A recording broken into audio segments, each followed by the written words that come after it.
jou daaglikse CLF inspirasie. God gee alles.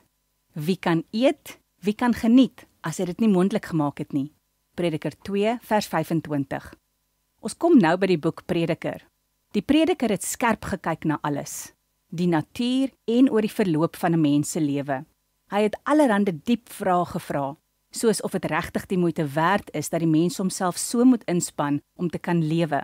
Dit lyk vir hom asof wyse mense, dwaase mense en diere almal dieselfde pad moet loop. Almal gaan eendag sterf.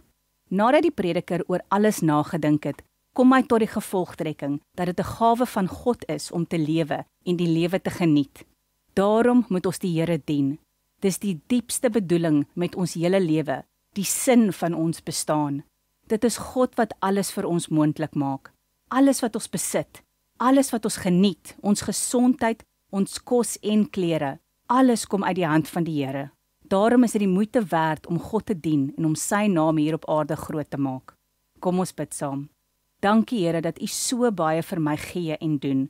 Help my om elke dag daarvoor dankbaar te wees. Amen.